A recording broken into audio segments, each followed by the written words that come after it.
সরকারের উচিত অতি দ্রুত সময়ের মধ্যে আওয়ামী লীগকে নির্বাচনে নিষিদ্ধ করে দেওয়া, ব্যান করে দেওয়া। এটা আমি মনে করি যে জনগণের জন্য এই সরকারের সবচেয়ে চমকপ্রদ, এবং জনগণের সাথে সরকারের যে দূরত্ব, সেই দূরত্ব অনেকটা কেটে যাবে, জনগণের মধ্যে আস্থার সৃষ্টি হবে। অধ্যাপক ডক্টর মোহাম্মদ ইউনূস স্যার যে কথাটা বলেছেন সেটার সাথে আমি শতভাগ একমত। আমি আপনার টকশোতে 5ই আগস্টের পরে প্রথম টকশোতে বলেছি যে খুনি এবং পরাজিত শক্তির কাজ সব সময় হচ্ছে দেশকে অস্থিতিশীল করা, সন্ত্রাস করা, নৈরাজ্য করা। নির্বাচিত সরকার এবং অন্তর্বর্তীকালীন সরকার, সকল সরকারকে ব্যর্থ করার যেই নোংরা খেলায় তারা লিপ্ত থাকবে, এটা তারা সারা জীবনের জন্য থাকবে। কারণ তারা আর কখনো জনগণের মাইন্ডেড নিয়ে জাতীয় সংসদে যেতে পারবে না, সরকার গঠন করতে পারবে না। তাহলে এই খুনি দলটার কাজটা কি? কাজটা হচ্ছে প্রত্যেকটা রাষ্ট্রের যেখানে উন্নয়ন হবে, রাষ্ট্রে যেখানে গণতান্ত্রিক সরকার প্রতিষ্ঠা হবে, সেই গণতান্ত্রিক সরকার এবং রাষ্ট্রের উন্নয়নে তারা বাধা দিবে, তারা গোপন ষড়যন্ত্রে লিপ্ত থাকবে। এটাই হচ্ছে এই দলটার কাজ, এখন অন্যতম কাজ। কারণ তারা জনগণের ভোটের জন্য মুখোমুখি হতে পারবে না।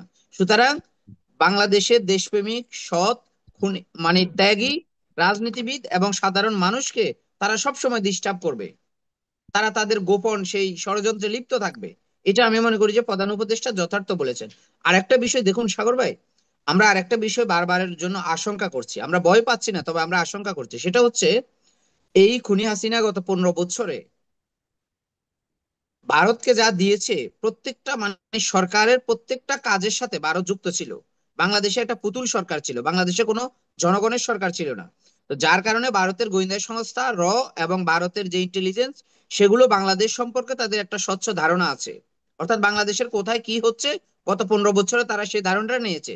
যার কারণে বাংলাদেশ আওয়ামী লীগ নামে রাজনৈতিক দলকে যখন নির্বাচনের মাঠে নিয়ে আসবে, তখন যে কোনো ভাবে আমরা দেখেছি 1-11-র মতো হয়তো একটা সূক্ষ্ম কারচুপি করে 40-50টা বা তারও বেশি কম আসন হয়তো আওয়ামী লীগকে দিয়ে দিতে পারে। এজন্য আমরা বলছি যে জাতীয় সংসদ নির্বাচনে বাংলাদেশ আওয়ামী লীগ নামে কোন রাজনৈতিক দল যেন নির্বাচন না করে।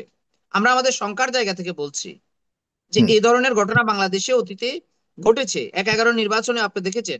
সুতরাং এই সরকারের আমি মনে করি যে সক্ষমতার জায়গাটা অনেক কম, কারণ নির্বাচিত সরকারের সক্ষমতার জায়গাটা অনেক বেশি। প্রত্যেকটা ওয়ার্ডে যে দল নির্বাচিত সরকার হয়ে আসবে, শুধু মানে আপনার ইউনিয়নে না, প্রত্যেকটা ওয়ার্ডে সেই সরকারের লোকজন থাকবে। কিন্তু এই সরকার সেই জায়গায় নেই। ইউনিয়ন তো দূরের কথা, উপজেলা জেলা পর্যায়ে সরকারের আন্তরিকভাবে সরকারকে সহযোগিতা করবে সেরকম লোক আমি মনে করি যে নেই। সুতরাং এই সরকারের সক্ষমতার জায়গা কম ধরে নিয়ে সরকারকে আগামী দিনের চ্যালেঞ্জ গুলো ওভারকাম করে জাতীয় সংসদ নির্বাচনের দিকে যেতে হবে। কোনোভাবেই আমরা এই সরকারকে বিতর্কিত হতে দেব না, ব্যর্থ হতে দেব না। কারণ এটা আমাদের সরকার, এটা বিপ্লবী সরকার। আমরা বলেছি যে এই সরকার আমাদের সরকার। সুতরাং আমরা তো আমাদের সরকারকে ব্যর্থ হতে দিতে পারি না। আমরা সরকার যেখানে ভুল করবে, সরকারের আমরা সেখানে সমালোচনা করব। আবার সরকার যে কাজগুলো করলে সরকার ব্যর্থ হবে না, আমরা সেগুলো বলে দিব সরকারকে। যেহেতু সরকারের কোনো রাজনৈতিক দল নেই, সরকারের কোনো এজেন্ট নেই, সরকারকে কেউ সঠিক পরামর্শ দিচ্ছে না, তো সেই জায়গায় আমরা সরকারের পরামর্শক হিসেবে সরকার যতদিন আছে আমরা রাজনৈতিক দলগুলো থাকবো। কারণ আমরা এই সরকারকে আবারও বলছি ব্যর্থ হতে দিব না। এই সরকার যদি ব্যর্থ হয় তাহলে খুনি হাসিনা সফল হবে। সুতরাং যে কোনো মূল্যে ডক্টর ইউনূস সরকারকে ব্যর্থ হতে দেওয়া যাবে না। ছাত্র জনতা এটাই সিদ্ধান্ত নিয়েছে। পাশাপাশি আমি আমার শঙ্কার জায়গাটা বলেছি যে এই দলটাকে নিয়ে আসলে, এবং বাংলাদেশে আপনি দেখেছেন এর আগে বিভিন্ন জায়গায়, ধরেন এই দলটা তো গত 15 বছর হাজার কোটি টাকা নিয়েছে, তাদের হুম। সেই টাকাটা এই গভর্নমেন্ট ব্যাক করে নিয়ে আসতে পারে নাই। তার মানে তারা টাকা নিয়ে বসে আছে, বিভিন্ন রাজনৈতিক প্রার্থীকে তারা হয়তো টাকা দিয়ে কিনে ফেলবে, বা বিভিন্ন বড় রাজনৈতিক দলগুলোর সাথে তারা ধরেন প্রার্থী অনুযায়ী 300 আসনে না, আমি বেশ কিছু আসনের কথা বলছি যেখানে তারা শঙ্কার জায়গা আমাদের রয়েছে। যার জন্য আমরা এই দলের সাথে বাংলাদেশের মানুষ রাজনীতি করুক, নির্বাচন করুক, এটা আমরা চাই না।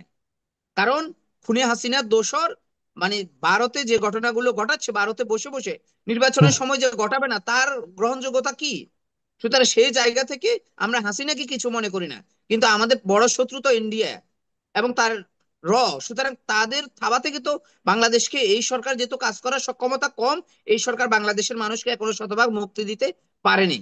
তো সেই শঙ্কার জায়গা থেকে আমরা বলছি যে কোনোভাবেই যেন এই নামে অন্তত তারা নির্বাচনে না আসে। হুম। সরকারের উচিত অতি দ্রুত সময়ের মধ্যে আওয়ামী লীগকে নির্বাচনে নিষিদ্ধ করে দেওয়া, ব্যান করে দেওয়া। এটা আমি মনে করি যে জনগণের জন্য এই সরকারের সবচেয়ে চমকপ্রদ, এবং জনগণের সাথে সরকারের যে দূরত্ব, সেই দূরত্ব অনেকটা কেটে যাবে, জনগণের মধ্যে আস্থার সৃষ্টি হবে যে এই সরকার চ্যালেঞ্জ দিতে পারে, এই সরকার চ্যালেঞ্জ নিতে সক্ষম। সরকার সেটা করে দেখাক। জি, আপনাকে ধন্যবাদ। ব্যারিস্টার সরোয়ার হোসেন, প্লিজ আপনার শেষ কথা শুনুন।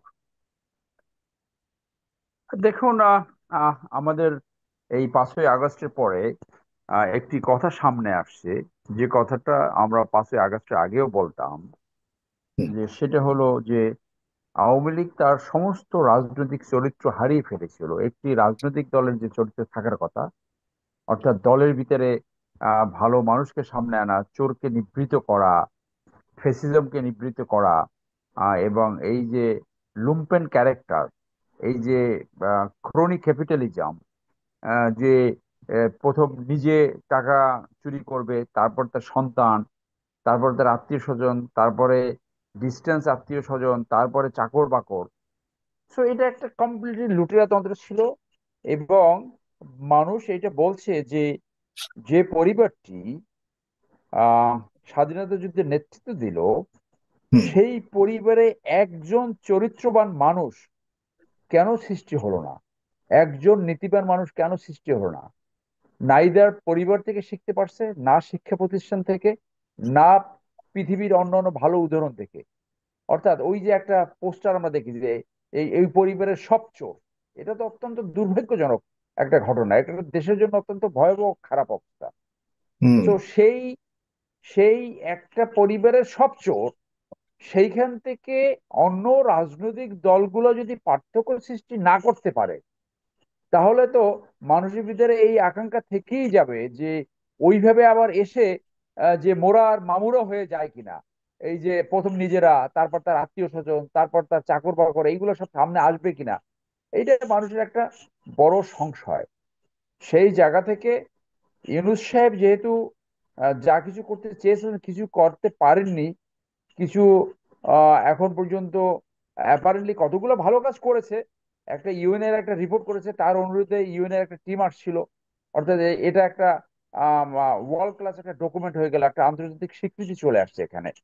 তো হুম, আরো অনেক কিছু ভালো করার চেষ্টা করতেছে, কিন্তু এই আকাঙ্ক্ষা, এই বিপ্লবের বাকি যে জন আকাঙ্ক্ষা, সেইটা আমি মনে করি নির্ভর করবে মূলত সামনে যে ক্ষমতা আসবে।